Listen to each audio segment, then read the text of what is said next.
For those who are coming from outside Kenya, welcome to Kenya, your second home. I will also not speak for long because I think a good president has been set. I'll ride on all the protocols as established, and I recognize all of you in the offices you hold. Let me say I'm pleased to join you today and to join this distinguished assembly of employers, visionaries, and change makers from our continent and beyond who have come to gather here to advance the noble cause of social justice through business enterprise. The theme of this summit, Empowering Business to Advance Social Justice, addresses the ideal obligation of businesses, namely to create wealth and maintain the dignity of individuals. For far too long, debate has presented the case for enterprise and social justice as competing forces, yet they are mutually reinforcing. When businesses create decent work, ensure fair wages, uphold labor rights, embrace equity, support communities, and integrate social and environmental goals into their businesses models, they strengthen the very foundation upon which prosperity is built. Africa is currently at a demographic and economic crossroad. Our youthful population is a tremendous asset, but it also poses an enormous challenge. Africa, as the world's youngest and fastest growing population, estimated currently at 400 million young people between 15 and that 5 years, and estimated to escalate to 1 billion by 2063. While many challenges face young people in Africa today, undoubtedly the most acute challenge is the lack of enough jobs and income opportunities for them. And this has led to a situation where in some of our countries we've seen unrest led by young people, and part of the grievance is around the lack of enough jobs and income opportunities for the youth. We have also seen the young people of Africa, some of them turn into social media platforms, not for e-commerce or to look for opportunities there, but to spread hateful messages. The consequence of youth unrest and disenfranchisement has been loss of property, higher operating costs, and dwindling profits.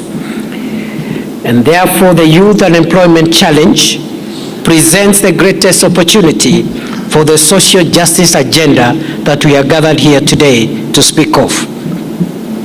We must therefore unlock the transformative potential of businesses, not just to profit, but also to empower. This requires a new paradigm of enterprise in the following manner.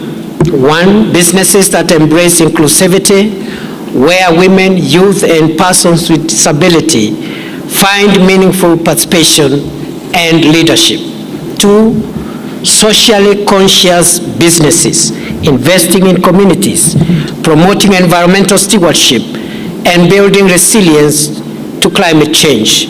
And three, businesses that uphold ethical governance, including transparency, accountability, and helping us to create a corrupt-free Africa.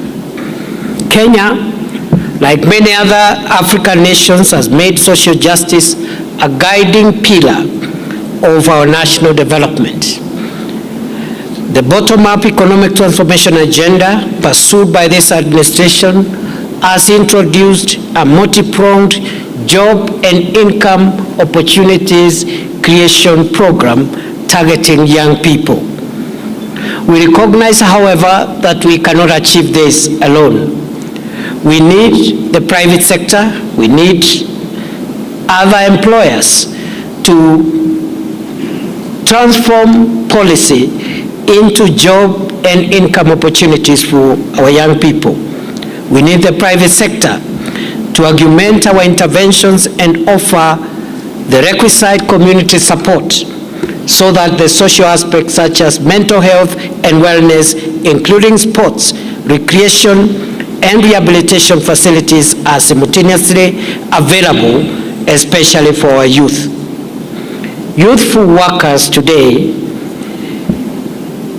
and tomorrow are asking employers for greater flexibilities at the workplace, and therefore the era of tie and suit wearing workers could be coming to an end, and that's what the young people are demanding, that you don't need a tie to be productive. Going forward, therefore, we must engage our young people with their thoughts as we define the worker of the 21st century. We ask government, or rather we ask the private sector and employers and businesses generally to partner with government so that we can support young people's engagement, and this will benefit both the employers and the government. Businesses can also be at the forefront of mainstreaming government-led youth, women, and persons with disability strategies. For example, here in Kenya, we are providing opportunities for these categories to take part in government procurement through the Access to Government Opportunities Program, AGPO. And therefore, businesses can help us by also internally insisting that part of their procurement goes to young people. Women should take a lead in showcasing their support for inclusivity and ethical governance of integrity, honesty, hard work, transparency, and care for others. They need to be profitable, can create a more just and socially responsive market where every individual has a place and where no one is excluded, where business stands as the most dynamic driver of social transformation and shared prosperity. This is the Africa we must dream of and actualize in our lifetime. An Africa of the 21st century, which will be powered by young people, and where technology and public-private partnerships will define our success. It is possible to transform Africa in our lifetime. It is business to get a better Africa, a more inclusive Africa, integrating the voices of women, the voices of young people, the voices of persons with disabilities, and it is possible for the youth to drive the transformation of Africa and expedite the integration of the continent that we have always desired. I thank you, and I now declare the Africa open.